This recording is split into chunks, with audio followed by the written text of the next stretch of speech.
The city was broken. Walls were cracked, streets were filled with smoke, and the sky carried the red glow of fire. Every corner smelled of burned stone and metal. The war had left nothing alive except for those who still hid in the shadows. Among the ruins, a mother moved quickly. Her arms shook as she carried her son, a boy no older than 10. His skin was pale, his breath uneven. Each time he coughed, a thin line of blood touched his lips. She pressed her hand against his chest as if her strength alone could keep him alive. Her people had fought bravely, but they had lost. The humans were stronger, faster, and more ruthless than anyone had expected. For years, she had been told that humans knew no kindness. She had heard stories that they would never spare an enemy, not even a child. To trust them was foolish. To walk near them was death, and yet, here she was, the mother's heart beat like a drum. She crouched low, hiding behind shattered walls, looking toward the road ahead. In the distance, through the haze, she saw shapes moving. Not her people, humans, soldiers in dark armor. Their helmets shone under the firelight, and the metal beasts they brought with them, their machines, growled like predators.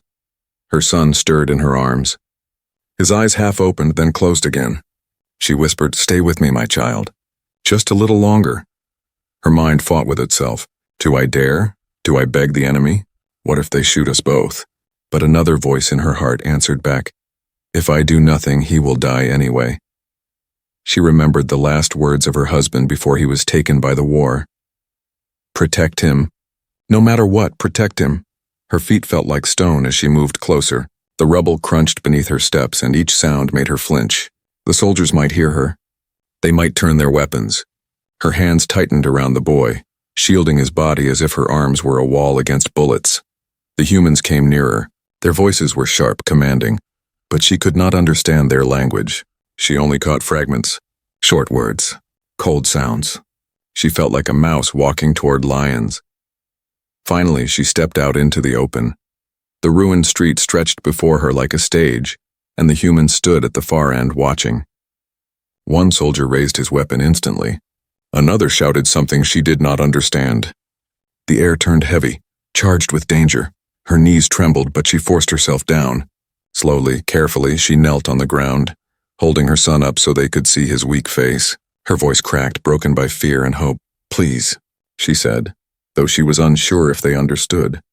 She placed her hand on her chest, then pointed at the boy. "Please, help him." Her cry echoed across the empty street.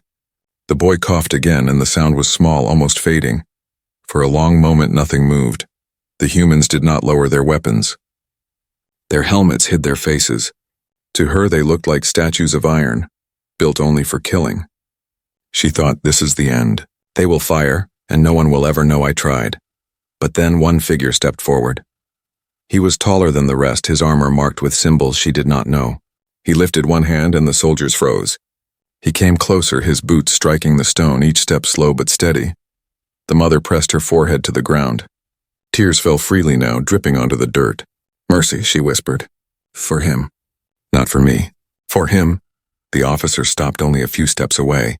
He looked at the boy, his small chest rising weakly, his fragile hands twitching as if holding on to life itself. The officer's helmet turned as if he were speaking through a hidden radio. The other soldiers shifted, uneasy. The mother dared not lift her head. She waited, every heartbeat louder than the last. Then something happened that she never expected. The officer lowered his weapon. His voice came deep and commanding. With one signal of his hand, 2 human medics ran forward. They knelt beside her, opening strange metal cases filled with tools and lights. She gasped, not knowing whether this was help or another kind of cruelty. One medic touched the boy's forehead gently, then checked his breathing. He spoke fast words to the officer, words she could not understand, but the tone was clear. Urgency. Care. The mother lifted her head slightly. Her eyes were wide, filled with shock. They are helping? For the first time in days, she felt a spark of hope, but fear still sat heavy in her chest. Was this real mercy, or just another trap? Her son's faint voice whispered something in their own alien tongue. The mother bent close, listening. His words were weak, but they carried weight. "Mother, light." She held him tighter, tears running down her face. The humans continued their work. Their hands moved quickly, their machines humming with strange energy. Around them, the other soldiers still stood ready, but none fired. None spoke. The night was silent, broken only by the sound of a mother's sobs. the hiss of medicine, and the slow return of a child's breath. And in that moment, on a ruined battlefield where hatred had lived for years, something new began to grow. Not victory, not defeat. Something else, a question. Can mercy exist even between enemies? The answer was only beginning to unfold. The human medics worked fast, their fingers moving over buttons, tools, and blinking lights. The boy's chest rose just a little higher now, but his breath was still weak. His skin had lost its color. The mother watched them with wide eyes, afraid to blink, afraid that if she moved even slightly, the mercy would vanish like smoke. She didn't understand their language. Their words sounded like sharp metal, fast and strange. But she could read their faces now. Under the glass of one soldier's helmet, she saw worry. Real worry, not hate, not anger. Worry for her son. She did not know what to believe anymore. A female medic touched her shoulder gently and pointed to a small silver packet. The mother nodded, though she had no idea what it meant. The medic pressed it into the boy's arm, and the child groaned, then went still. The mother cried out and grabbed her son, but the medic calmly raised her hand and said something in a soft tone. Her voice did not sound like an enemy. It sounded like someone who cared. For a few seconds, the street was quiet. Then the officer stepped forward again. His face was still hidden behind the dark glass of his helmet, but his voice came through clear and slow. It was not the shouting voice of a conqueror. It was something else. He said something, a single word, then another. The mother shook her head. I don't understand. The officer looked at the medics, then at the other soldiers. He seemed unsure what to do. Finally, he reached up and removed his helmet. The mother gasped. This was the first time she had ever seen a human's face. No armor, no helmet, no mask. Just a man. He had short hair, tired eyes, and a thin scar along his jaw. But his expression, it was not cold. It was not cruel, it was kind. He spoke again, slowly, carefully. Then he pointed to the boy and placed his own hand on his heart. The mother blinked. She placed her hand on her heart too, and then on the boy's head. The officer nodded. They had no common language, but in that moment they understood each other. He is just a child, she whispered. Please, please don't let him die. She didn't know if he could hear or understand, but she hoped that something, anything in her voice would carry her meaning across the wall of species. The officer knelt beside the boy. He spoke softly into a small device on his wrist. A buzzing voice answered. Another soldier came running, carrying a larger box. It was full of wires, tubes, glowing fluid. The mother felt fear again. What were they doing to her son? No, wait! She cried out, trying to pull him close, but the medic gently took her hand and placed it over the boy's chest. She tapped once, twice, then pointed to the box. A healing machine. A life support? The mother froze. Could it really be true? Were they saving him? She looked at the officer again. He stood up and gave a single nod. Then, to her surprise, he walked away. No weapons, no shouting. He left the medics to work. He trusted her not to run, and somehow she trusted them not to harm her child. Minutes passed. The machines made soft sounds. The boy's breathing grew deeper. The color began to return to his cheeks, and the mother, for the first time in days, felt the tightness in her chest loosen. Tears fell again, but this time they were not tears of fear, they were tears of hope. The other soldiers still watched, rifles ready, but none fired. None moved. The officer returned, holding something small and wrapped in cloth. It was food, rations. He handed it to her with both hands gently. She looked at it, then at him. Her hands shook as she took it. Thank you, she whispered. He didn't reply. He only nodded. Suddenly, the sound of an explosion echoed in the distance. All soldiers turned. The war was still alive, roaring somewhere nearby. The officer said something into his radio, and the medics quickly began packing up. But one stayed behind, setting up a small square device beside the boy. It lit up and began to hum. The female medic looked at the mother and spoke slowly. She tapped her chest and said, "Safe," then pointed at the device. "Monitor." The mother didn't understand the words, but she saw the meaning. The machine would watch her son, help him even after the humans left. The officer stepped forward one last time. He looked at her and then at the child. Then, in broken, slow speech, he said the words that would never leave her heart. He is not enemy. He is child. Children must live. And just like that, the humans turned and vanished into the smoke. The mother held her son and looked at the machine still humming quietly. The fire in the sky still burned. The war was not over. But in this small corner of a broken world, a miracle had happened. An enemy had shown mercy, and she would never forget it. The officer stood still for a long time after leaving the boy and his mother. The firelight flickered on his armor. His name was Captain Elias Ward, and he had served in more battles than he could remember. He had seen alien armies fall. He had seen cities turn to ash. But today, he had seen something else. A mother kneeling in front of him, a dying child, and a plea that needed no translation. Just hours ago, Elias had received strict orders. No contact with survivors. No aid to enemy civilians. Focus on target extraction. He remembered standing in the command tent staring at the message. His second-in-command, Sergeant Mora, had nodded. These people attacked first. We owe them nothing, she said. Elias hadn't replied. He just looked at the map, at the red zones marked hostile, and at the tiny flickering dot that marked his team's current position. Deep in enemy territory, but now after meeting the mother and her child, something inside him felt heavier. Elias returned to the field medics where Sergeant Mora stood watching. You let them live, she said coldly. You disobeyed protocol. He didn't answer. Mora stepped closer. They are not our responsibility. That child is still their blood. Enemy blood, Elias met her gaze. He's a child, Mora. He's not holding a weapon. He's not a soldier. He will be. One day. Then let this day change that. The silence between them was sharp. I'll report this to High Command, she said, her voice tight with anger. Do what you must, Elias replied, but I won't apologize for showing mercy.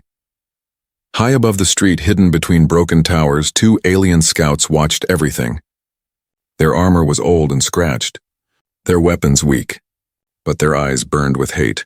One of them, Sarkin, whispered, They helped her. The humans. They saved her boy, the other, Velith, growled. It's a trick. They want us to think they care. So we lower our guard. Sarkin hesitated. I don't know anymore. That soldier, he didn't look like a liar. You fool, Velith spat. You've forgotten what they did to our homeworld? But deep inside, Sarkin felt something shift. Could mercy be real? Later that night, Elias returned to the human forward base. The metal gates opened with a hiss and lights flashed as his ID was scanned. Inside, everything was clean and organized, not like the burning ruins outside. He entered the debrief room. A screen lit up in front of him. A face appeared, Admiral Brenner, cold-eyed and distant. Captain Ward, the Admiral said. You ignored direct orders. Yes, sir. You aided enemy civilians. Yes, sir. Why? Elias took a breath. Because mercy is the only thing that separates us from monsters. The Admiral narrowed his eyes. Is that how you see us? No, sir, Elias said calmly. But I've seen what we become when we forget compassion. The screen went dark for a moment. Then, stand by for review. You are not dismissed, Captain. Elias walked out of the room. He didn't regret what he had done. Back in the ruins, the boy had opened his eyes. His breathing was still slow, but his body had stopped shaking. The mother held him close, whispering songs from their old village. Songs from before the war. The healing device beeped softly beside them. She didn't know how it worked. She only knew that it had come from the hands of a human, the same humans who once burned her city, had saved her son. She looked up at the stars above, blinking through the rising smoke. Maybe there is more to them than we believed. By morning, the story had already started to travel. Among the alien survivors hiding in the ruins, whispers passed from voice to voice. A human saved a child. An enemy showed kindness. Maybe they're not all monsters. And in the human base, younger soldiers asked questions. Is it true? Did Captain Ward really protect an alien child? Why would he do that? Some mocked him. Some admired him. But all of them remembered it. Because in a war where hate had ruled for years, mercy was rare. And that made it powerful.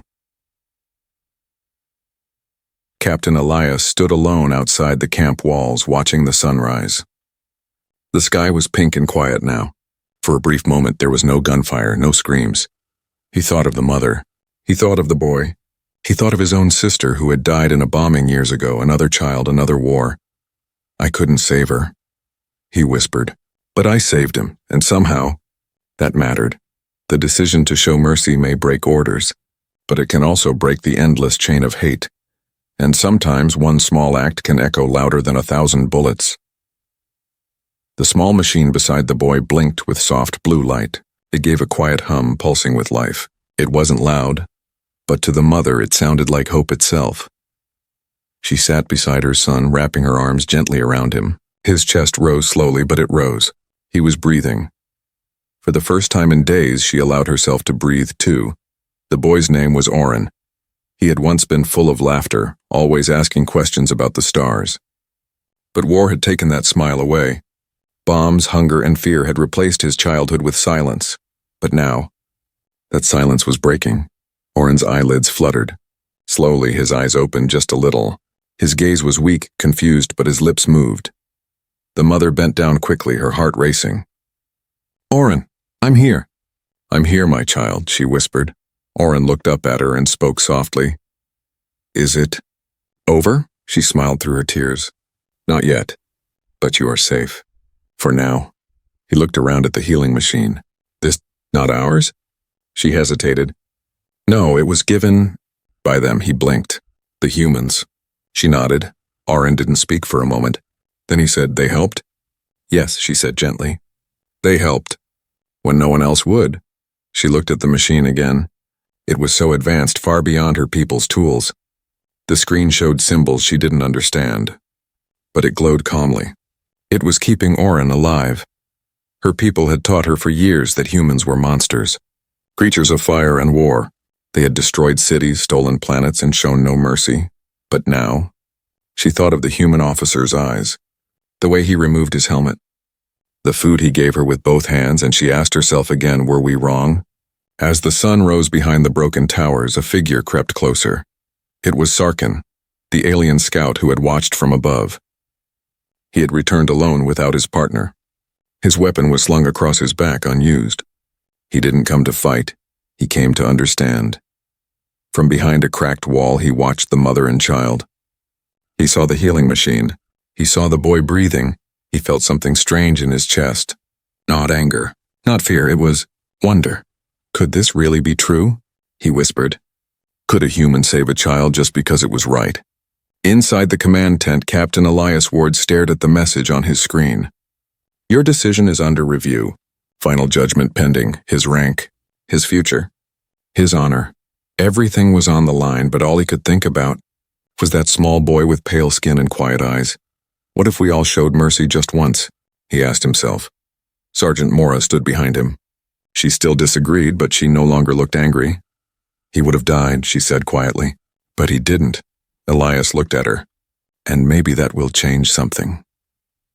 Back in the ruins, the mother gave Oren a few drops of water. His throat was dry, but he smiled after drinking. Then for the first time in many days, he laughed.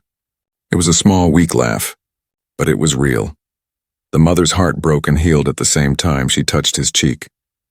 That sound, I thought I'd never hear it again. Oren said, Tell me again, what happened? How did the humans help us? She told him everything, how she knelt in front of them, how they didn't shoot, how the officer lowered his helmet. They treated you like one of their own, she said, Oren thought quietly. Then he whispered, Maybe they're not monsters. No, she said, they're not. Suddenly she heard a sound, a step on broken stone. She turned sharply. Sarkin stepped out, his hands raised. Please, he said. I mean no harm. She pulled Oren close, protective again. I watched, Sarkin said softly. I saw what the humans did. I thought it was a trick, but it wasn't. She stared at him. Why are you here? He looked at Oren. To see with my own eyes. To believe. She relaxed a little. Sarkin knelt beside the healing machine. I fought them for years. I hated them. But now, he paused. Now I wonder if hate is not the answer.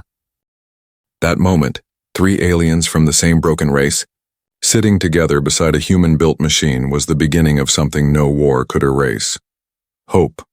Not just that one child might live, but that more might be saved. Hours later, Elias received a new message.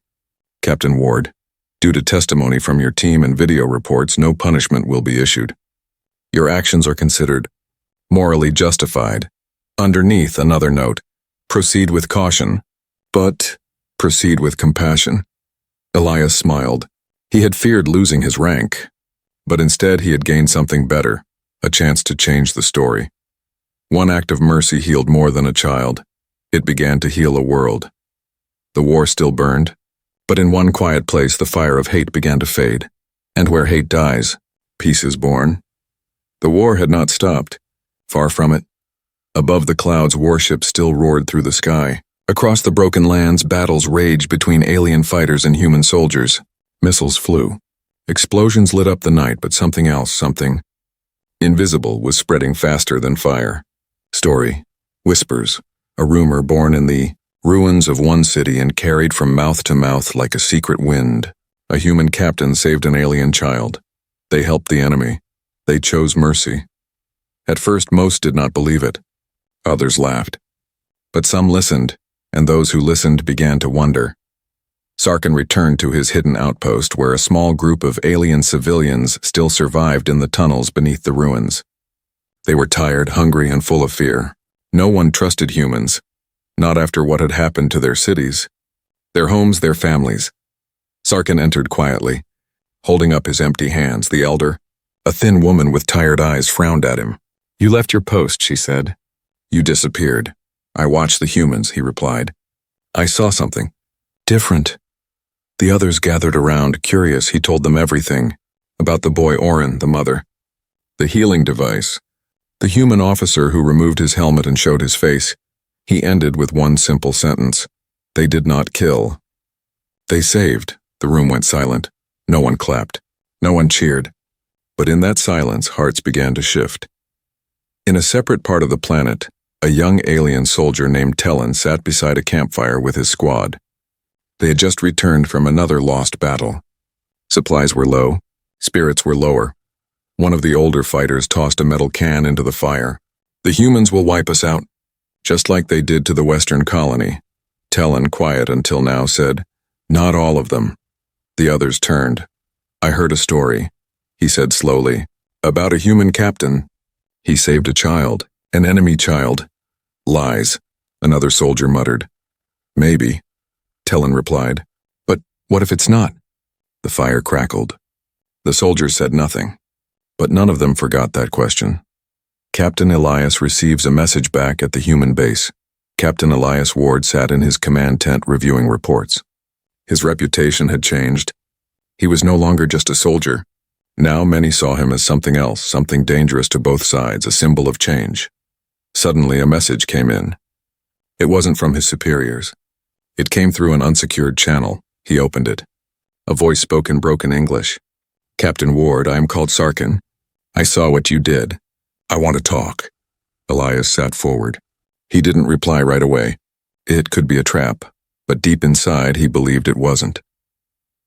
First contact the next day, Elias left the safety of the base with a small escort. He went to a destroyed library just outside the neutral zone. There, among the shattered books and burned shelves, stood Sarkin, unarmed, waiting. Elias approached. The wind blew dust between them. Sarkin bowed his head. "You saved the boy." Elias nodded. "Yes. Why?" Sarkin asked. Elias looked around at the ruins. "Because I could, because someone had to." Sarkin studied him carefully. Then he said, "There are those among us who want peace, but they do not believe the humans can show mercy." Elias replied, "Then let them see it." The message spreads after their meeting. Sarkin recorded a short message. It was translated into his people's language. Simple, powerful words. "I saw it with my own eyes. A human saved one of our children. He could have walked away. He didn't. We may be enemies, but this was not an act of war. It was an act of something greater." The message traveled far, underground, through hacked comms.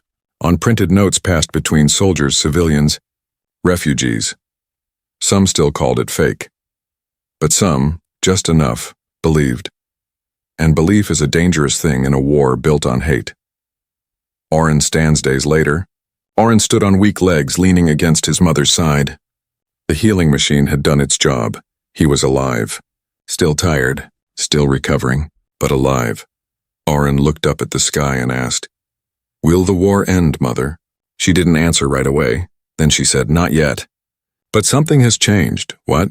She smiled gently. "A story. And stories are powerful. One act, many echoes. A squad of alien soldiers chose not to fire on a retreating human medic group. A human patrol gave water to wounded alien civilians they found in a cave. A message appeared on walls across cities. Let the children live. Little things, but little things grow. Oren now walked with slow steps, one hand gripping his mother's. The ruined city around them had not changed, but he had. The healing machine left by the humans had gone silent days ago. Its power faded, but it had done enough. Oren was alive, and with every breath he took, something invisible was spreading across the galaxy. Mercy, not the kind you see in speeches or in war plans, the kind that begins in quiet corners in acts that don't make headlines, but make history. Oren sat on a piece of broken wall, speaking to a small camera. Sarkin stood behind it, recording. The boy's voice was soft but clear. "They helped me, even though I was the enemy. They didn't have to, but they did." He looked into the lens. "Not all humans are monsters. One gave me back my life. I don't know his name, but I want to thank him." His mother wiped away a tear. Sarkin uploaded the message and sent it through hidden rebel channels. The video spread like light in darkness. Back in orbit, aboard a massive human warship, Admiral Brenner watched the video in silence. Officers around him waited for his reaction. "He's just a child," one officer said. "He's the enemy," another replied. Brenner raised a hand. "He's both." The room quieted. "He's the enemy we chose to save," the Admiral said. "And now, that one act is reshaping the battlefield." He stood slowly. Sometimes the strongest echo comes from the quietest voice. He didn't cancel Captain Elias's mission. He expanded it. Captain Elias Ward stood in front of his squad. New orders in hand. New mission. But no new weapons, just one goal. Humanitarian contact, help the wounded. Speak to civilians. Listen to stories. Create trust. It wasn't war. It wasn't peace either. It was something in between. Some soldiers protested. "Why should we help the same aliens who tried to kill us?" Elias answered simply, "Because if we don't show mercy, we stay enemies forever." Deep in the mountains, Elias and his team set up a neutral aid camp. A white flag flew above it. A risk, yes. A target maybe, but within hours, people came: alien families, injured fighters, orphans, scared, quiet, curious. The first ones came with weapons. But when they saw human medics giving water to a bleeding old man, when they saw a soldier giving his meal to a starving child, the weapons were lowered, not dropped, not forgotten, but lowered. That was enough, for now. Sarkin brought Oren and his mother to the human camp under moonlight. Elias stepped forward as they arrived. His eyes widened slightly when he saw the boy. Oren walked up to him. "Are you the one who saved me?" he asked. Elias nodded. "Yes." "Thank you," Oren said, holding out a small drawing. A crude but clear sketch of Elias handing the healing machine to his mother. Elias knelt to accept it, visibly moved. "I didn't do it to be remembered," he said, "but I'll remember you anyway," Oren replied. News of the camp spread to both armies. Some commanders warned soldiers not to go. Others sent scouts to investigate, but the camp stood, and every day more came. Humans and aliens, not to fight but to rest, heal, speak. They didn't need a treaty. They needed space to stop hating. That's what the camp gave them. On a distant front, General Velron, one of the alien leaders, wrote a private message to his council. "I've read reports of the human mercy camp. I once believed no peace was possible. I still doubt it. But if one act of compassion can silence one battlefield, maybe we owe it to the dead to try." He didn't stop the war, but he stopped one planned bombing. Sometimes peace doesn't start with love. It starts with hesitation. Oren's mother began working at the camp, helping human medics translate for injured aliens. She became a bridge, a living proof that trust was not impossible. One evening, as she treated a wounded soldier, she said softly, "You burned my city, but you saved my son. I don't know what that makes you, but I know what it makes me, willing to try." The war did not end in a day. It did not end in a week.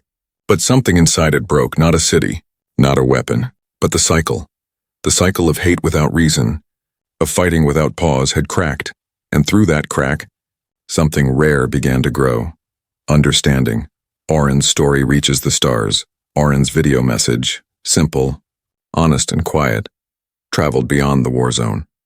It reached human families back on Earth, watching in living rooms with tired eyes and hopeful hearts. It reached alien elders in deep caves where stories were told by candlelight. And it changed things. Children on both sides repeated Oren's words in their schools. Not all enemies are enemies. Some are just people. His voice had become more powerful than any weapon. The meeting weeks later, under a cold sky and between two destroyed buildings, a meeting was arranged. No cameras. No flags. Just people.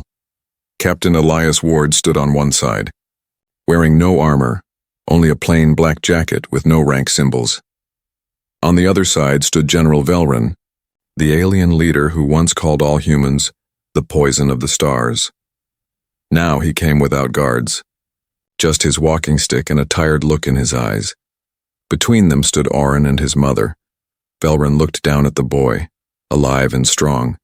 "You were the one saved," he said. Oren nodded. "Yes, sir." Velron turned to Elias. "And you did this?" "Without reason?" Elias smiled. "I had a reason. He was a child. That was enough." Velron was silent for a long time. Then slowly he extended his hand, not as a general. As a man, Elias took it. Back at the camp, the neutral aid camp was larger now. Not just a shelter, but a symbol. Painted on the largest tent was a sign, written in both human and alien language, "Let mercy lead." There were still soldiers, yes. Still guns. The war wasn't over, but neither side fired near the camp anymore. A quiet ring of peace had formed around it. Every time a wounded soldier, human or alien, was carried into the tent, the medics worked together. No questions asked, and every time that happened, someone watching would whisper, This is how it should have always been." A message from the mother Oren's mother, now a full-time translator and peace worker, recorded her own message. Her voice was strong, but full of emotion. "I once believed all humans were destroyers. They took my home, my people, my safety. But one gave me back my son. One showed me mercy. Mercy is not weakness. Mercy is the choice to end a cycle that only brings death. I will never forget what I lost, but I choose to protect what I still have." Elias's final log alone in his tent, Captain Elias opened his mission log. He had one final report to give. He didn't speak like a soldier this time. "This began with a plea and a boy dying in his mother's arms. I was told to follow orders. But sometimes mercy walks ahead of orders. We're not perfect. We've done harm. But we can choose something else. I don't know if this will end the war. But I know this. It ended my war. The one inside me. And that's where peace always begins." He ended the recording. And for the first time in years, he smiled. Peace talks begin not long after. Whispers of peace began to turn into real steps. Small teams, diplomats, thinkers, even poets were sent to meet in secret places. They didn't speak of surrender. They spoke of coexistence. No side would forget the pain. But both had seen what mercy could do. And when leaders asked what changed the war, they were told a story. A story about a child. About a mother. About a soldier who chose to save instead of destroy.